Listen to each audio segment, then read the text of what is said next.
Bonjour à tous, je suis très heureux de vous retrouver pour un nouveau numéro du 7-8 Europe, le magazine européen de la rédaction de TV 78.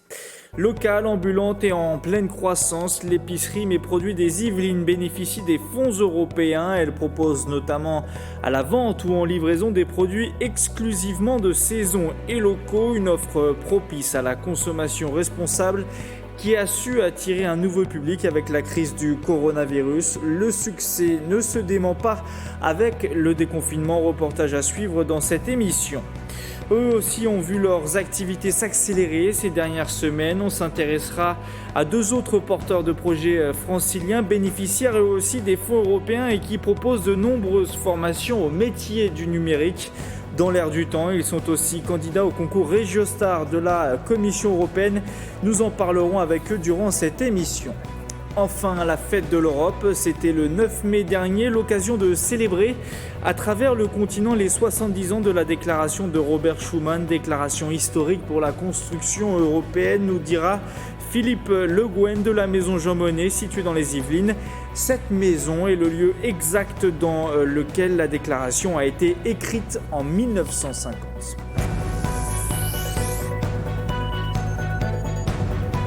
L'Europe toujours impactée et au ralenti du fait évidemment de la pandémie du Covid-19 et sur le terrain concrètement en Île-de-France, certains projets financés en partie par les fonds européens sont totalement à l'arrêt, d'autres ont poursuivi leur activité à distance, certains enfin ont su profiter de cette crise inédite pour développer leur activité.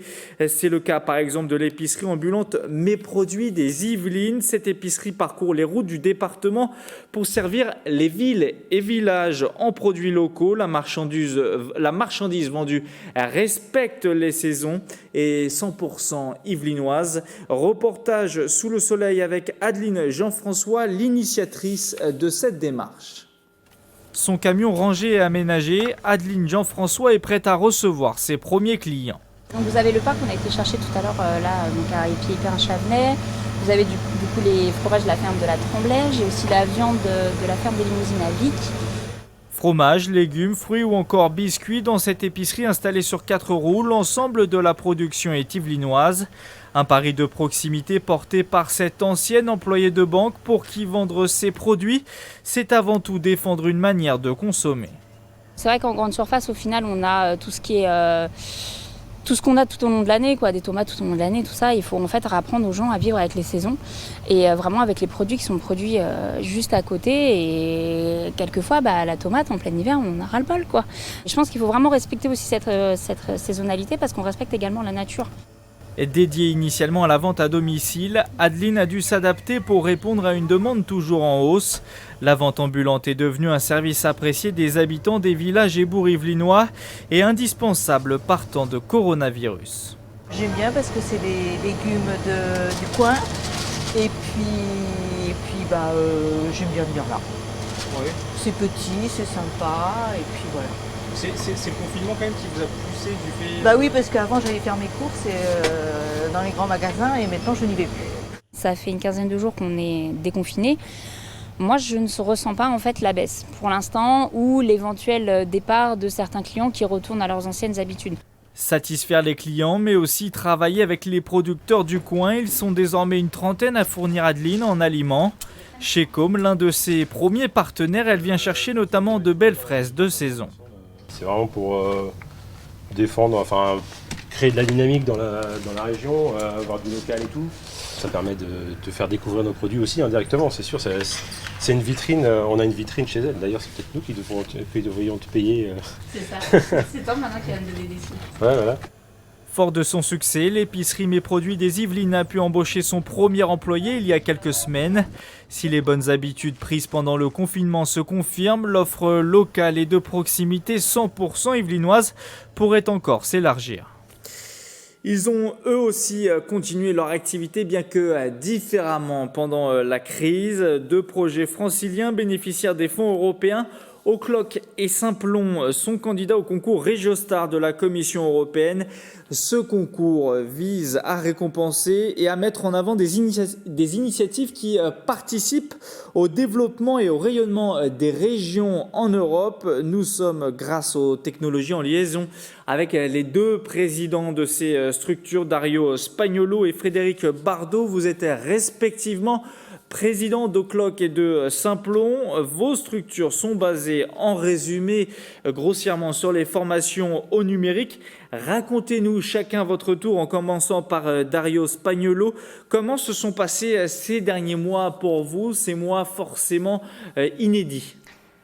Effectivement, chez O'Clock, on a plutôt une organisation qui a été pas vraiment bouleversée par cette situation extraordinaire. D'une part parce que nous faisons de la formation 100% à distance, en téléprésentiel, et d'autre part parce que chez O'Clock, les 90 salariés sont de toute façon en télétravail tout le temps. Et donc, ça n'a pas modifié notre manière de nous organiser et d'assurer nos formations auprès de plus de 400 personnes qui sont formées en parallèle dans nos salles de classe virtuelles. Donc effectivement, il y a deux volets un peu principaux. Donc il y a l'entreprise Simplon, donc les gens qui travaillent à Simplon. Donc là, comme on fait un métier de service, pour le coup, on est tous passés en télétravail, comme tout le monde. Voilà, et on s'est mis en chômage partiel, voilà, puisqu'on a eu une baisse d'activité de 30%. Et après, sur le cœur de notre métier, qui est la formation en présentiel, en face à face, là, forcément, il a fallu être un peu créatif, puisqu'on a migré 2500 apprenants qui étaient normalement assis sur des chaises devant des tables dans des salles de formation en distanciel. Donc voilà, ça ne s'est pas fait simplement. On a une partie des apprenants qui a eu des difficultés à suivre à distance, soit parce qu'ils n'avaient pas d'accès à Internet, soit parce qu'ils étaient mal équipés, soit parce qu'ils manquaient de compétences pour faire ce qu'on est en train de faire là en ce moment. Ça paraît évident, mais en fait, ça ne l'est pas pour tout le monde. Mais après, ça s'est assez rapidement mis en ordre de bataille. Et là, on déconfine à partir de la semaine prochaine. Alors, vos activités à chacun visent à former des personnes au métier du numérique. Pour O'Clock, les formations se passent à distance. Pour Simplon, vous faites encore, vous, le pari de la présence physique pour former vos apprenants. Quelle que soit la méthode, on le comprend du fait de l'actualité, vous êtes à la mode. Est-ce que vous avez le sentiment de sortir renforcé dans vos convictions après ces semaines de confinement et cette reprise très progressive ? Il y a plusieurs volets en fait, qui nous font penser que la formation au métier du numérique et en parallèle la formation à distance au métier du numérique a beaucoup d'avenir devant elle. C'est parce que d'une part, la démultiplication des modes de collaboration à distance fait qu'on a de plus en plus besoin de services numériques et donc de développeurs pour les mettre en œuvre. Et d'autre part, le fait de pouvoir former à distance, ça permet de casser la fracture géographique qui ne permet pas de suivre des formations de bonne qualité si on n'habite pas dans des grandes villes ou dans des grandes agglomérations. Avec la formation à distance téléprésentielle que nous faisons chez O'Clock, on a la possibilité de se former depuis n'importe où. Et donc, évidemment, c'est un gros avantage. On le pensait avant l'arrivée de la crise, évidemment, et puis la crise nous laisse penser que les choses vont continuer. Pas tout à fait de la manière dont ça a commencé, en tout cas parce qu'il y a eu un phénomène d'urgence. Et donc, il y a eu beaucoup d'acteurs qui se sont lancés dans la formation à distance sans forcément avoir pris le temps de bien mettre en place une organisation autour de ça, ce qui était notre cas avant. Mais maintenant, on voit que les choses vont continuer avec, je pense, plus de rigueur, plus d'organisation, plus de réflexion aussi en amont. Et ça, c'est très important pour pas perdre en qualité par rapport aux formations qui se passaient très bien en présentiel et qui doivent continuer à se passer aussi bien à distance, en classe virtuelle, en téléprésentiel. Ce confinement a démontré que la fracture numérique était vraiment la chose la pire qui pouvait exister en plus des autres inégalités. Donc là, c'est vrai que donner des compétences numériques à des gens, ça paraît être vraiment le truc d'actualité. En revanche, là où c'est compliqué, c'est que donner des compétences numériques à distance par le numérique, on voit bien que là, c'est pas possible. Donc c'est vrai que ça nous a aussi bien confirmé sur l'idée que pour que les gens prennent confiance avec le numérique, il faut qu'ils soient en face à face et il faut qu'on les accompagne en vrai. Et que toutes les histoires qu'on nous raconte sur les MOOC ou sur le télétravail qui serait complètement naturel à tout le monde, on voit bien que ça pose aussi des questions. Donc effectivement, on ressort à la fois renforcé et en même temps encore plus confirmé sur les fondamentaux qu'on a, c'est-à-dire l'inclusion du maximum de gens dans la sphère numérique, et aussi l'idée que c'est vraiment par le présentiel et par quelque chose de non numérique qu'on peut amener les gens dans le numérique. Votre actualité, c'est aussi votre participation au concours RegioStar de la Commission européenne. Pourquoi vous lancez-vous dans ce concours? Est-ce que c'est une opportunité pour vous de vous développer sur le continent? Chez O'Clock, on est très content d'avoir reçu le soutien de l'Union européenne et à ce titre, ça nous semblait une évidence de participer à ce concours qui nous permettait de valoriser les projets que nous menons grâce au financement de l'Union européenne. Et je dirais que chez O'Clock, nous avons à la fois une chance et puis un challenge à relever. Une chance, c'est de pouvoir aider un très grand nombre de personnes sans avoir besoin d'être physiquement implanté dans chaque ville où nous intervenons. Et le challenge à relever, c'est quelque part d'être visible et que notre action soit reconnue et connue, tout simplement, de la part des différents acteurs, que ce soit des acteurs institutionnels ou des entreprises. Donc pour nous, le concours RegioStar, c'est avant tout une occasion de faire connaître cette initiative, ces initiatives que nous portons, le succès qu'elles rencontrent et peut-être espérer avoir une reconnaissance officielle. En tout cas, ne serait-ce que le fait de participer, c'est déjà pour nous une grande aventure. Effectivement, l'échelon européen, il est très important à Simplon depuis presque 2015. On a des partenaires et des présences dans 5 pays européens et on a commencé assez rapidement sur les financements européens qui se déroulent en France comme sur des financements européens de type Erasmus+, à s'intéresser à cet échelon-là, parce qu'en fait, on a exactement les mêmes problèmes dans tous les pays d'Europe, avec le chômage des jeunes, la fracture numérique et aussi le manque d'inclusion des femmes dans le numérique. Donc c'est vrai qu'on a découvert via les financements européens et via nos partenariats dans les pays européens, pas mal de projets qui sont assez alignés avec nous, mais qui sont assez différents aussi, que chaque environnement juridique et chaque pays est différent. Donc ça nous intéresse beaucoup de creuser ces aspects-là. Et on avait candidaté il y a 2 ans, je crois, sur un programme aussi de valorisation d'un de nos dispositifs qui s'appelle Hackeuse, qui est une formation 100% féminine réservée aux femmes. Et ça nous avait donné pas mal de visibilité. Donc c'est vrai que voilà, le numérique n'a pas de frontières, l'inclusion et l'inégalité non plus. Donc ça nous semble être une bonne façon de rencontrer d'autres projets et de valoriser les nôtres.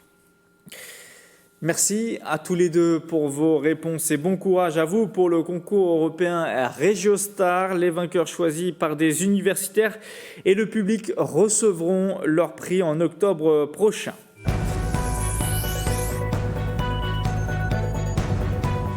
L'histoire aura retenu cette déclaration comme l'acte fondateur de l'Europe moderne il y a 70 ans. Le 9 mai 1950 précisément, le ministre français Robert Schuman posait les bases de la construction européenne en proposant à la France et à l'Allemagne d'unir leurs forces dans l'industrie du charbon et de l'acier. La déclaration de Robert Schuman, comme on la nomme aujourd'hui, a été entièrement écrite dans les Yvelines, dans la maison précisément de Jean Monnet à Bazoches sur Guyonne. Il aura fallu 9 versions différentes du texte pour que les auteurs se mettent d'accord. Mais alors, qui est Robert Schuman? Pourquoi cette déclaration a-t-elle tant marqué l'histoire? Les explications de Philippe Le Guen, coordinateur adjoint de la maison Jean Monnet.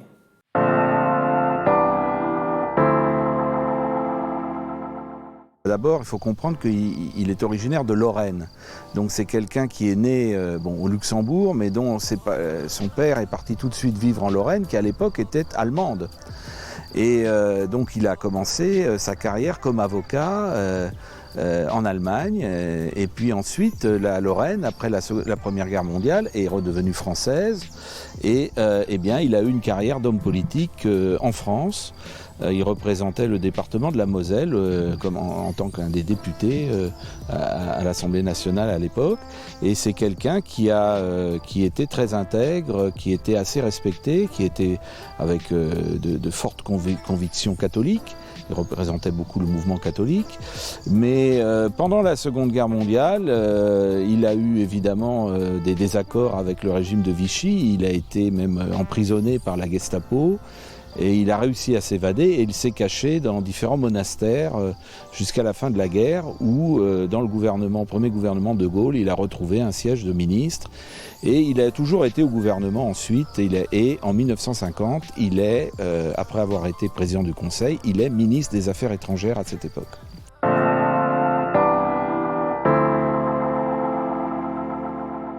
Et la déclaration, en fait, exprime un projet que Robert Schuman avait recherché déjà, un projet pour l'Europe, notamment pour la question de l'Allemagne, puisque en 1950, la toute jeune République fédérale d'Allemagne de l'Ouest, qui a 1 an, pose encore question au niveau international. En particulier, les Américains voudraient qu'elle soit ancrée vraiment du côté, je dirais, occidental.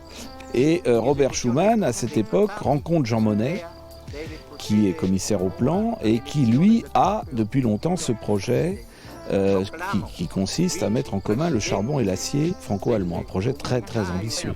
Et donc la déclaration Schuman, finalement, c'est la déclaration qui lance ce projet. Alors qui donnera ensuite la communauté européenne du charbon et de l'acier 1 an plus tard. Donc 1 an après la déclaration Schuman, le traité de Paris qui instaure la communauté, la première communauté européenne du charbon et de l'acier, est lancé. Dans ce texte, on retrouve des principes qui conduisent encore aujourd'hui l'Union européenne. D'abord, on y dit, dans le préambule, même dès le premier paragraphe du texte, c'est un objectif de paix sur le territoire de l'Europe. Ensuite, on met en commun, à l'époque, ce qu'on a le plus précieux, le charbon et l'acier, mais on le met aussi sous le contrôle d'une autorité supranationale. Donc ce qui va donner ensuite la Commission européenne, c'est l'ancêtre de la Commission européenne. Donc dans ce texte est fondateur aussi parce qu'on y parle d'un mot fondamental qui aujourd'hui revient beaucoup sur toutes les lèvres, c'est la solidarité. Puisque Schuman nous dit, eh bien ce projet entre les pays membres va créer une solidarité de fait entre les pays. Et ça c'est très important. Voilà. Et donc on revient aujourd'hui, 70 ans plus tard, vraiment aux fondamentaux.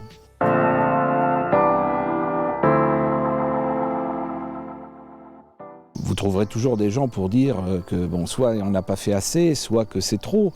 Mais on peut dire globalement que, regardez, 70 ans plus tard, nous sommes maintenant 27, à l'époque ils étaient que 6.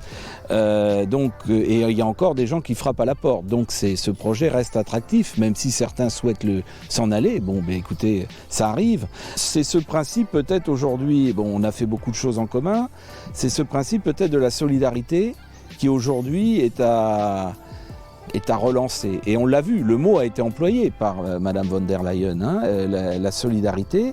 Et je crois que c'est justement aujourd'hui, 70 ans plus tard, quand on fait une analyse de ce texte, est-ce que cette solidarité de fait réellement existe ? Alors on l'a vu, elle existe dans certains domaines, mais aujourd'hui on peut s'interroger quand on voit certains pays de manière unilatérale fermer leurs frontières, puis les rouvrir, faire un peu ce qu'ils veulent. Quand on recherche des solutions financières communes à la crise du Covid, là il y a une solidarité entre les plus riches et les moins riches qui doit s'exercer. Donc c'est cette solidarité dont parlait Robert Schuman et elle est aujourd'hui vraiment de plus en plus d'actualité. Est-ce que nous sommes capables de la mettre en œuvre ? Et l'histoire retiendra également cette crise inédite que nous sommes encore en train de traverser pour son impact économique et évidemment son impact social et sa réalité beaucoup plus morbide, celle des chiffres. En Europe, près de 162 000 personnes sont décédées du coronavirus depuis le 1er janvier et 1 400 000 personnes ont été testées positives. Parmi les pays les plus touchés, la Grande-Bretagne avec près de 38 000 victimes, l'Italie, la France et l'Espagne, tous les trois autour des 30 000 victimes du coronavirus. On termine cette émission par le plan de la Commission européenne dévoilé ce mercredi 26 mai pour l'après-coronavirus, justement, un plan historique tombé 1 an tout juste après les élections européennes de 2019, 750 milliards d'euros qui autorise notamment l'institution à lever des fonds sur les marchés. C'est une première. Si ce plan n'est pas encore totalement arrêté, avec d'âpres discussions en perspective entre les États membres durant les prochaines semaines, il n'a pas manqué de faire réagir les eurodéputés des Yvelines. Pour Mathilde Androuet et le Rassemblement national, c'est, je cite, une tartufferie au service du projet européiste. Pour François-Xavier Bellamy, élu des Républicains, ceux qui veulent ressusciter le vieux rêve fédéraliste à travers un endettement commun de l'Union européenne préparent en réalité les tensions de demain. Enfin, pour Mounir Satori, élu écologiste, il salue, lui, l'ambition de 40 milliards d'euros destinés au fonds pour une transition juste, clé de l'Europe d'après qu'on attend. Fin de citation. Fin aussi de cette émission. Retrouvez l'ensemble des modules et reportages du 7-8 Europe sur notre site TV78 et nos réseaux. On se retrouve très vite pour un nouveau numéro du 7-8 Europe sur TV78.